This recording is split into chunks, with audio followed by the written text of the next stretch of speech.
Call to order our town commission meeting for March 9th. Please stand for the pledge and the invocation.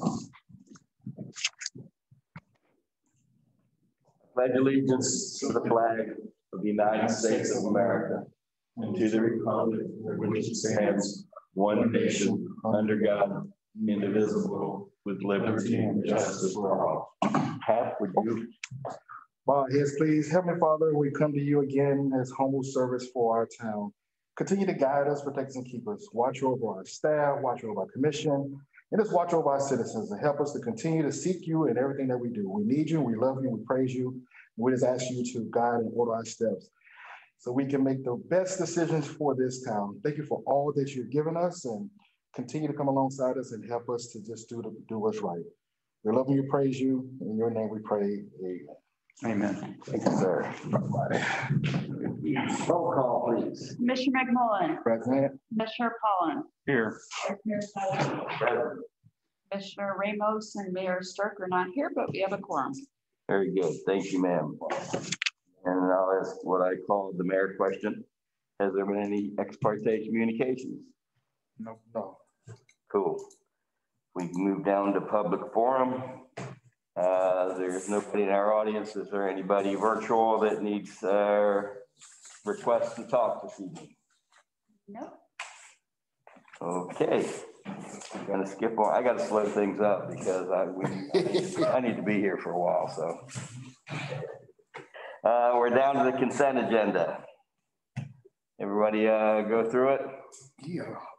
Any changes, deletions, questions? All right, what's your pleasure?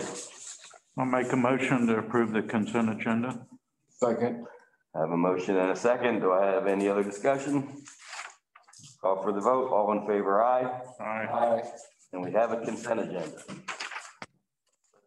Page over, and we're at other policy matters. And Steve, I think you're going to show a really cool video. Yep. Lisa's queuing it up right now. This is our introductory video for the Arts and Heritage Center for your pleasure of viewing. Okay, here we go.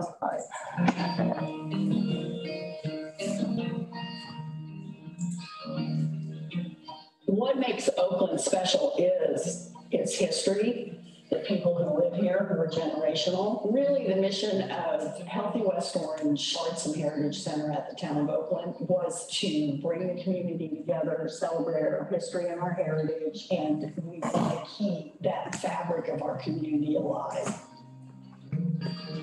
Well, we at the Winter Garden Heritage Foundation collect the history of all the communities in West Orange County. That all encompasses Oakland, of course. And we had a ton of resources on Oakland donated to us and contributed by people who lived here in this town. So we amassed quite a lot of information.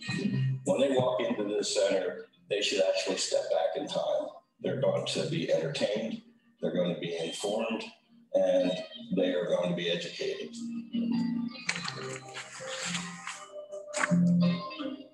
It's all about, having a place where we can really tell our story. Having a facility where we can tell our story gives the residents in this area a venue where you can really see who this town was all about, starting back in 1887 to where we are right now.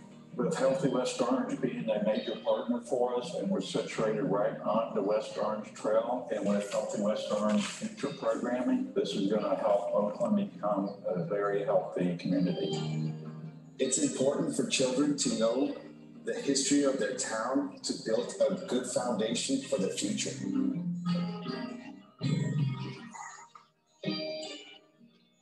We've been able to build a building that will last generations. This building will be here for a long time. People will get to enjoy it. People will see it. It'll be on the trail. It'll be there for the residents to see, to take pride in, and house that history of the town that's so important to so many people. Oakland means the arts. Oakland means wellness. Oakland means family. Oakland means history. Oakland means community.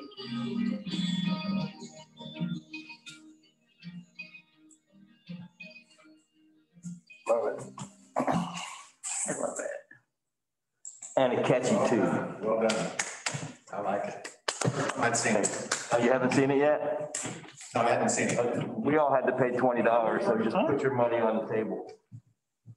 $20, put it on the table. I don't have any cash on me. Take your credit card. All right, it's a very good video. And they're gonna start looping it at the center, correct? Yes. Yeah, they'll have it at the center and we'll start using some of that as part of the social media. So it'll be out there. Very good. So, what do you think out there? You like it? Well, we love it. That is so cool. I think it's amazing. Congratulations. Thank you. You know, we thought it turned out very, very well. So. Hey, you're muted. I saw Jay, you're trying to talk, but you're muted. Still muted. I muted him earlier. He doesn't hear me now. Well stated. So much. He's laughing at a joke. I don't know. All right. Can we move on? Yes, please. Things have been going pretty well with the opening. We're now open on Fridays from 11 to 3. And we'll be open the day of the Easter photos. I think we're getting around 30, 35 people in on a Friday afternoon. So it's comparable to what the Heritage Foundation is getting in their venue down there. So I think we're doing a great job. And they are working on a Grace Mather-Smith display now. So that'll be up for, I think, for this Friday. Is there any type of tracking that tells of these 30, 35 people, how many are residents and how many are just like coming by off the trail and looking or making special trips? Or is there any of that at all that we could tell? I'm not sure how they're tracking it. Alicia might be able to speak to that. Yeah, so we do have a guest book and we ask people to sign in, but we were not at first taking down the information of where they're coming from, but we decided we were going to add that in. So starting this Friday, we'll be adding in their demographics of where they're visiting from. It's very cool, because I think it'd be interesting for us to see, you know, that information and, you know, how many locally are just kind of walking up and how many are actually coming here for that purpose, maybe, you know, just, I don't think it'd be for anything that we have to have, but it would just be interesting information, I think, for us. So, yeah, definitely. Cool. All right, well, it's off and running. Have we started thinking at all yet, you guys, about any other type of openings other than Fridays and then the Easter Bunny thing? I don't think we've talked about expanding the hours quite yet, but I know Commissioner McMullen and Alicia have been talking about some of the future things that we can do over the next year. So we're starting our long-term planning on getting the arts element in there. Anything yet that we can report on or we're still a little too early? No, April 30th is actually International Jazz Day all around the world.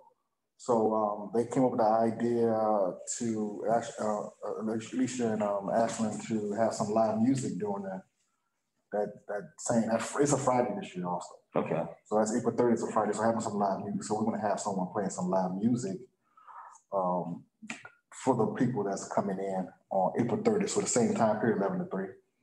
We have musicians already lined up. Yes. Very cool. Like I say, and I know I don't want us to open up any sooner than we need to either with the whole, because I think everyone seems to be jumping the gun these days on opening stuff up. Yeah. But it's just, I'm just anxious for people to see it, I guess. You know? Yeah. So what I've seen, and I shared it with Steve. Well, I know Dr. Phillips Performing Arts Center, they have these pods. So they have these those outdoor pods, yeah. Yeah, and so Commissioner Bakari Burns, Orlando is doing a jazz event next Saturday.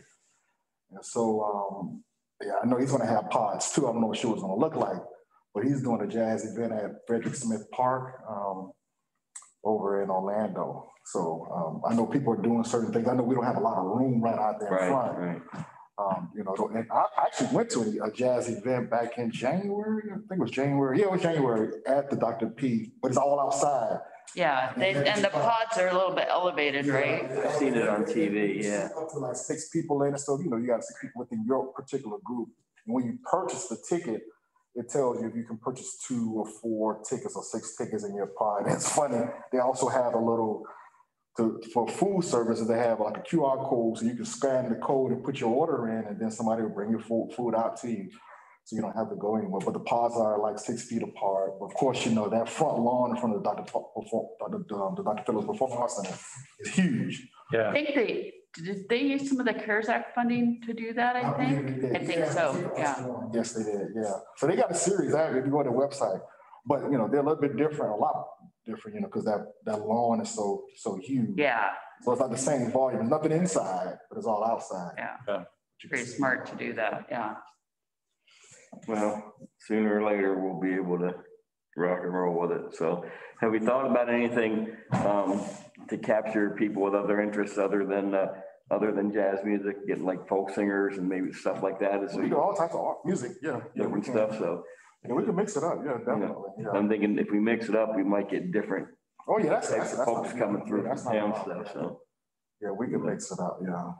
So can you get the Beatles? We could work on it. Okay. It's kind of funny. I've had people from Nashville reach out to me. Actually, I can't remember what I can look it up on my computer, but he's a musician. He plays with somebody famous, but he does classes.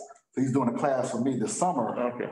But it's a country group out of Nashville. They reached out to me last year, you know, pre-COVID, you know. Right.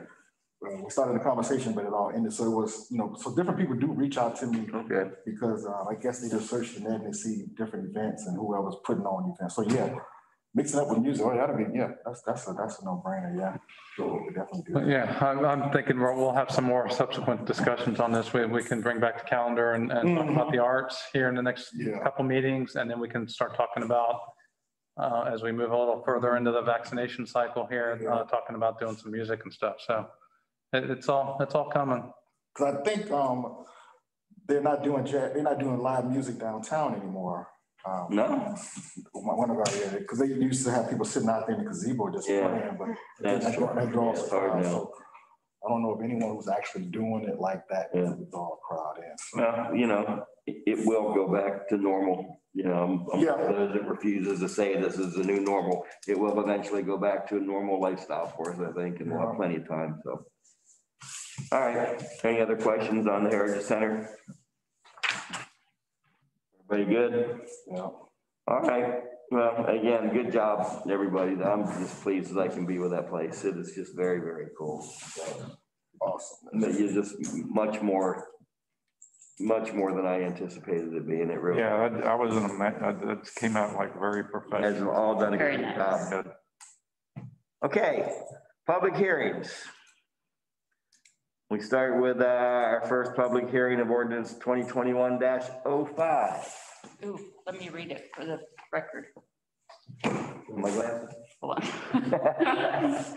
An ordinance of the town of Oakland, Florida, amending chapter 62, traffic and vehicles, article 2 in general by the addition of a new section 16.6. Establishment of mid-block pedestrian crossings on Oakland Avenue of the Code of Ordinances of the Town of Oakland, requiring appropriate signage for mid-block crossings, including rectangular rapid flashing beacons and flashing lights for pedestrians or bicycles or similar devices to warn vehicles of pedestrians or bicyclists, providing for conflict severability, codification, and effective date. Hey, all you. Keep this short. So just to preface this, we had a work session last month on this to talk about the crossing and some enhancements to the crossing at Oakland Avenue there by Amon. At the last meeting, we've actually put it into the budget to be able to do this crossing.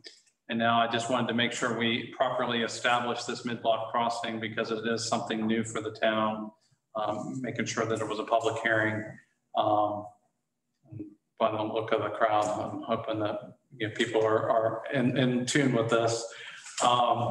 But just to make sure that we establish it and establish the playing field, I guess, as far as how it'll be enforced. So this is ordinance 2021-05, and Elise just read the title.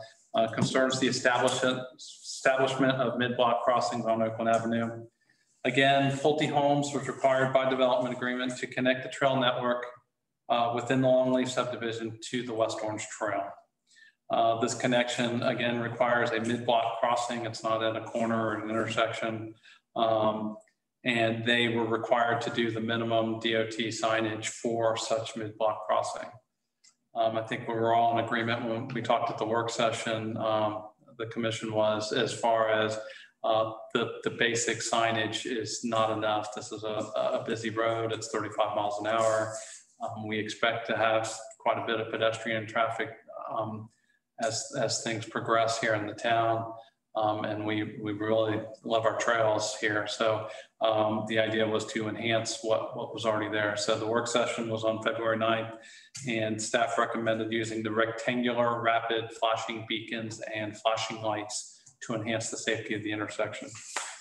The next thing was just the plan, and the equipment's already been ordered for this. We will start installing some of the static signs, I guess, in the next week. Next week. The beacons themselves are on order and probably won't be here until sometime in April. But we are doing some enhanced crossings all the way through this trail network that's in Longleaf. So there'll be some on two places on Sansparilla and then also on Oakland Avenue. But Oakland Avenue is what's getting the beacons.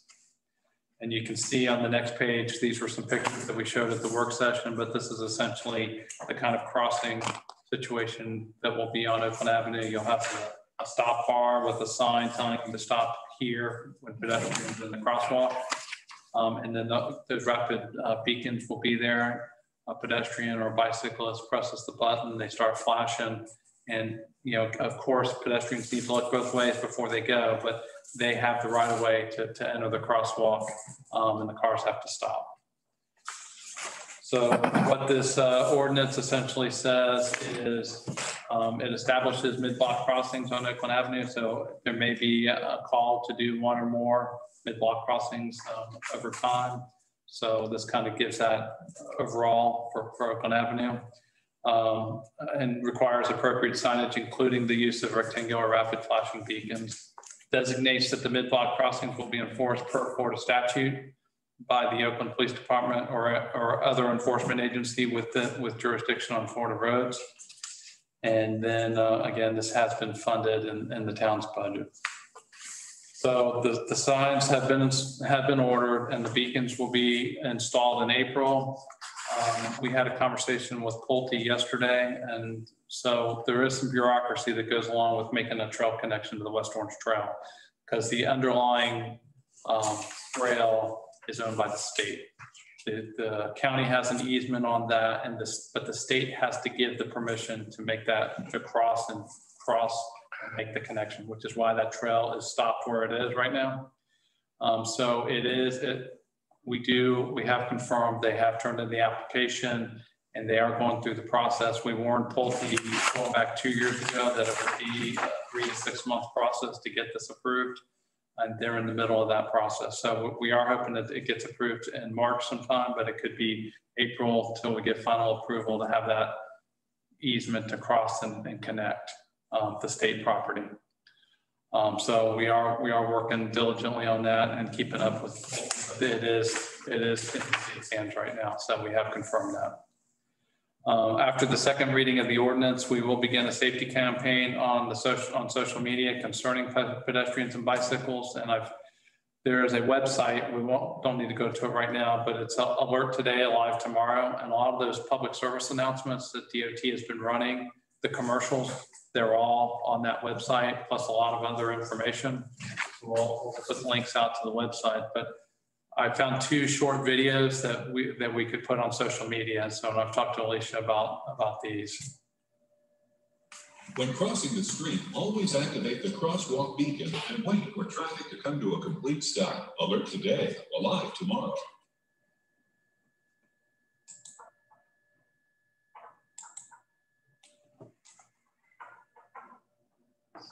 Drivers, when approaching the crosswalk with a yellow beacon flashing, slow down, stop your vehicle before the crosswalk, and allow the pedestrian to cross safely.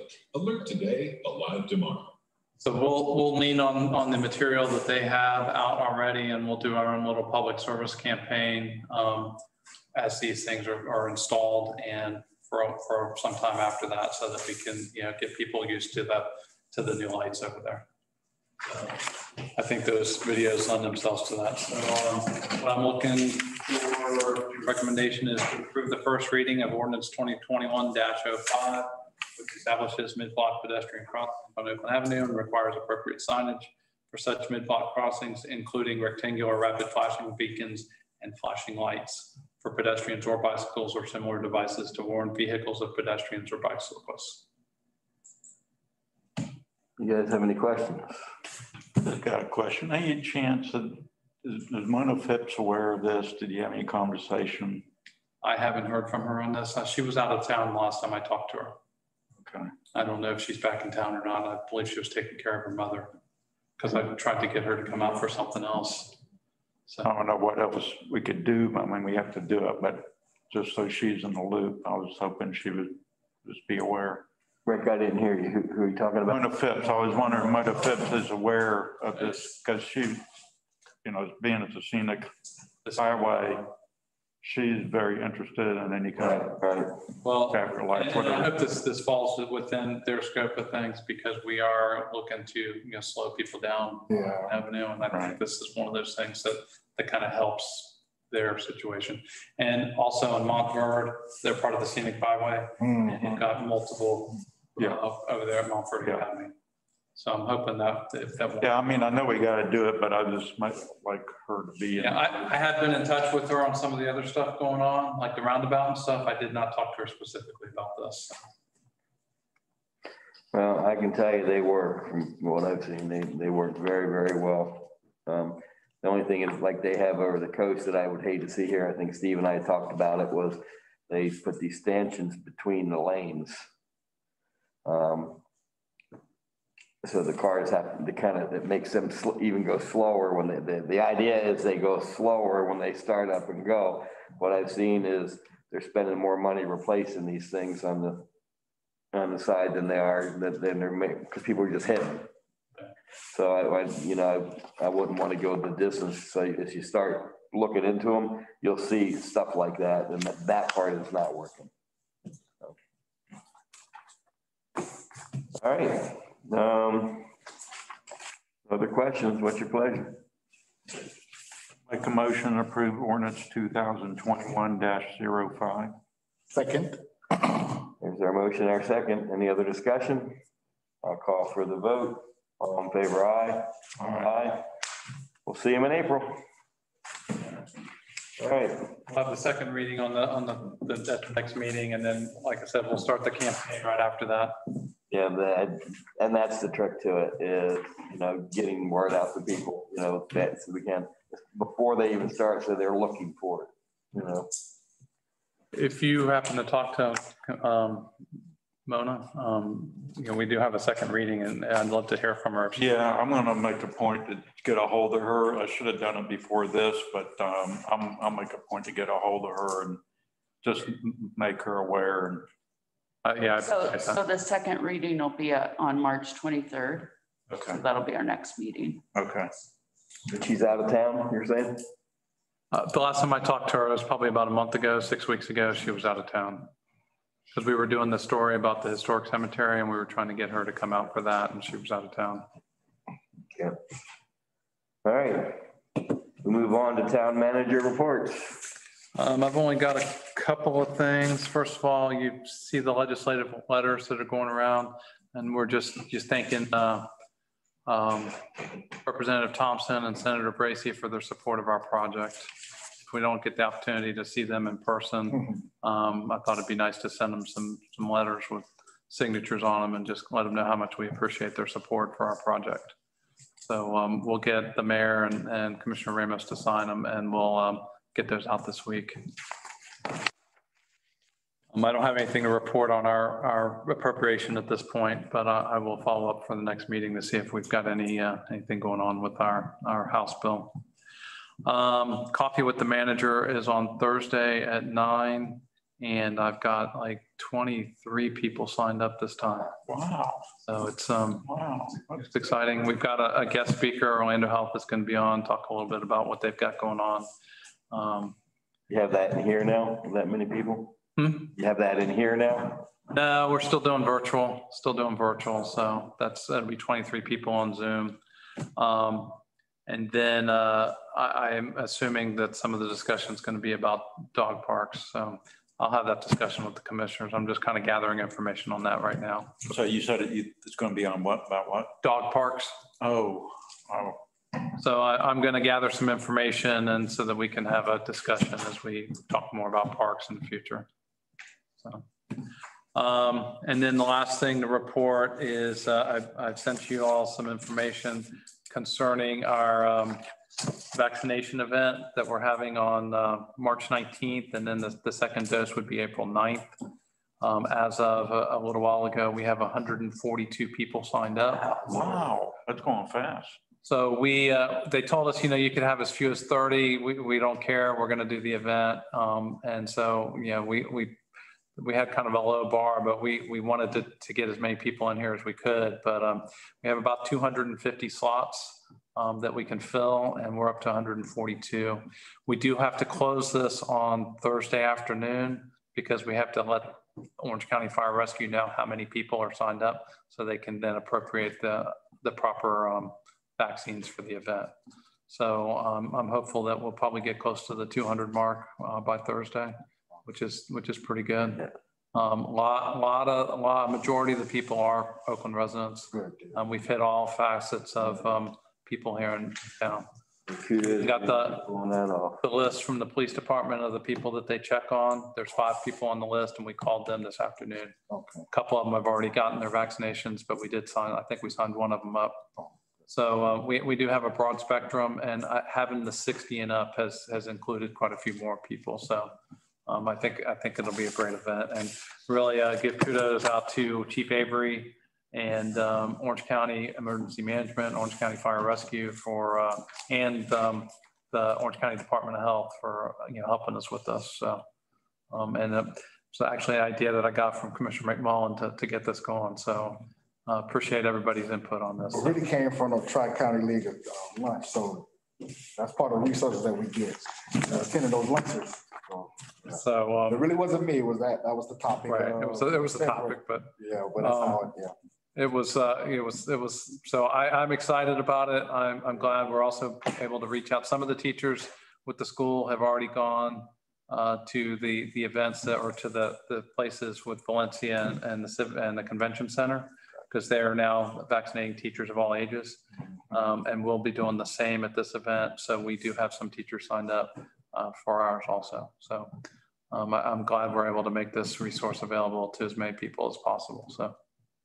And big kudos to Alicia and her staff. Yeah, oh yeah, please. They came up with the plan, the idea, and the execution on how to make this work. So Alicia and Lynn, I have to give kudos to. They're making the phone calls. As soon as they get the message, they're calling people back fairly quickly. It's been a little hectic because the executive order has changed midstream. But we're doing the best that we can with making sure we can include as many people as possible. I actually talked to a couple folks this evening before meeting that had to interact with Lynn to get this thing scheduled. And I could have not asked for a more perfect response on how polite, how quick Lynn has worked to call them back and give them the information that they needed. So I wanted to make sure, Alicia, that gets down to Lynn. Yes, thank you so much. She's been fantastic, and it's all about the teamwork, and we're happy to be able to provide this to the town residents. We appreciate y'all's hard work. We really do. So thank you. But there will be a little bit of traffic on the 19th. We'll have a flow of people coming through here. There are 10 people every 15 minutes is how they've got it set up. So it shouldn't be overwhelming, but you will see some additional traffic here in the town center on the 19th and April 9th. Cool. Michael. Yes, hello. You're not going to COVID shot next week, so one of those. Yeah, I got my second one Saturday, so I'm clear. So, all right, you don't have anything, Mike? No. Saving it for when Kathy's here. Good job. All right, I guess it's down to us then. Rick. Just to let you know, the Oakland Nature Preserve is having a native plant sale on Saturday, March 20th from 9 a.m. to 3 p.m. and it'll be in the ONP parking lot. Have they discussed anything about the Heritage Festival for 21? I was gonna reach out to the director. I think they're pretty much put on the back burner. Okay. Right now, right? Well, yeah, they were kind of going back and forth at the last exec meeting. We haven't talked about it in the full board. I think we need to kind of figure out where things are at with what you've got going on. They've been doing well with these little events. Okay. And so they're kind of not sure that they can get the sponsors and the people coming in for a big event. Totally get it, yeah. Yeah, it's too unpredictable right now to know where everything's going to be. It's not really, right now, I don't really think there's they aren't planning on it. Oh, okay. Well, that's good, okay. But they are doing very well with these smaller events. Port the Preserve is very successful. They're going to have a couple more events next month. What's the name of it? Bubbly on the boardwalk. Bubbly on the boardwalk. So they're all going to have soap bubbles, huh? Yeah. We like to drink. They've done a fair job of keeping things even keeled over there with the Nature Preserve and these smaller events because they haven't been able to do the education classes and stuff. So, so these smaller events have been pretty successful and they've been able to spread people out, you know, like the Halloween one that they did and this, the Preserve for Valentine's Day have both done very well. Well, you know, if they decide not to, maybe we should think about some sort of a local Halloween event for the kids ourselves for the town, depending on how things go with the COVID thing. That's something we haven't really done before. And it would just be another neat kid event somehow or the other. And I don't have any more specifics than that. I just now thought about it. So, but nothing that I would ever want to compete with what they've got with that. But if they're not going to do that, maybe we do something for the kids for Halloween. And we can talk among the commission if we want to do something town sponsored for some kind of a heritage. Yeah. But what that would be, I don't know, but we could do something on our own. Well, that's what I mean. Just, you know, but like I said, you know, it's always for the kids for me. So it's just somehow, you know, kid related and Halloween related, not just a fall thing, and just make a fun thing for the kids. They're kind of missing, although we have the Easter bunny, they're missing the whole Easter celebration and the eggs and the whole 9 yard that they would do with. Maybe we can recreate something like that for the fall for the kids. So no one knows where we're going to be. I mean, vaccinations are going up the way they are. Maybe we'll be almost back to normal. I don't know. So just something to think about. Commissioner McMullen. So the grant for the jazz musician, how long is that good for? Last I heard, they're still going to continue to open it because they know it's a challenge. So they're they continue to shift. Yeah. Okay. Because one, he's not traveling. He's an older gentleman, so he lives in New York area, so he's not traveling anywhere. He's doing some stuff, a little bit things locally. Yeah, but it's going to be all about how, you know, the nation changes and restrictions kind of change. And so they gave us for the entire year so far, all of 21. Okay, good. So we're not under any real pressure. No. But we gotta, I want to keep this. I don't want to lose the festival, so we've got to, you know, if we don't do it this year, we've got to figure out how to keep it in the minds for future, or what we want it to be in the future. So, but we again, town-wise, we could do some smaller events. You know, start getting the music back at the Heritage Center and doing some of this that we can just kind of build up to get to where we want to be down the road. So, well, we've done that before, so you know we could. You know, okay. So I just have Tri-County League stuff. Of course, Elise does a great job of sending out the reminders. So the next meeting is next Thursday. It's going to be hybrid, so you can come live or not. In Winter Park, Winter Springs, the mayor over there is really pushing for live. So they have a limited amount of spots for live. So that's next Thursday. And the topic is going to be around leading through a crisis. So that's next Thursday from 12 to 1. And every Monday, they have Florida League of Cities has a legislative update. So every Monday morning, there's a phone number you can call in. So if you don't have it, I can send it to you. But every Monday morning, there's a legislative update from the Florida League of Cities about what's going on in Tallahassee. Okay, Steve, did you know about that? Yeah, every Monday, the FLC call, every Monday. I haven't got on it, so no, it wasn't on my radar. Oh, yeah. So they started it on March 1st. So it goes from March 1st. I'll send you guys the email. Yeah, send it to me. So just a phone number, you got to register for it. And they'll send you an email. And then they send updates of what's going on. Yeah, I get the little, the text messages when there's. So the text message is one thing, right? Yeah. But then there's another one, the Monday morning call. Yeah, that'd be good for us. I did those last year, so yeah, right. I'll get on the one that's coming Monday, and I get the text messages also. And so it's going to be. They started it prior to the session, so they started on March 1st. So yesterday was the second one. So it's going to go through. It's like from 9 to 9:30 every Monday. So it'd be good to sign up for that. Okay. I'll send you the phone number. Thank you. So that's it. So the luncheon and then the the Monday calls, and we already talked about the text messages. So just trying to stay on top of what's going on. I missed the last two. I was on the call, but I got pulled into another meeting, so I wasn't able to pay attention. So, but I send the summary to your list so you can have it, because they sent out a summary of the call like 30 minutes later. Oh, yeah. I'll send you the last summary. And then I can share that with everybody. That'd be good. Yeah. Awesome. So that's it, sir. All right. So, and the only thing I have is we had SAC meeting this afternoon, so everything's going well with the school. We're PTO is again they haven't missed a beat.